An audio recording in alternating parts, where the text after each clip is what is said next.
ជំរាបសួរបងប្អូនថ្ងៃនេះខ្ញុំមានមុខម្ហូបមួយមុខទៀតហើយមកបង្ហាញបងប្អូនមុនដំបូងយើងដាក់លីងខ្ទឹមឲ្យវាឡើងក្លិនឈ្ងុយឡើងក្រអូបហើយយើងដាក់គ្រឿងហ្នឹងយកបានបង្ហាញជូនបងប្អូនពីដើមមកទៅគ្រឿងហ្នឹងមានដូចជាហើយប៊ីយឺហើយនឹងឆៃពៅហើយពេលយើងលីងវាឲ្យក្រអូបឈ្ងុយហើយយើងដាក់ទឹកចូលដាក់តាមបរិមាណដែលបងប្អូនធ្វើអញ្ចឹងណាមានថែមស្ករអំបិលប៊ីចេង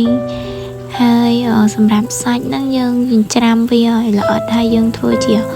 រូបរាងវាជាប្រហិតមកបណ្ដាក់ទៅវាឲ្យវាមានរូបរាងវាស្អាតបន្ទាប់ពីយើងដាក់សាច់ល្មមវាឆ្អិនហើយយើងដាក់សណ្តែកដីចូលដោយសារវីដេអូខ្ញុំកាត់អត់បានថតពេញអញ្ចឹង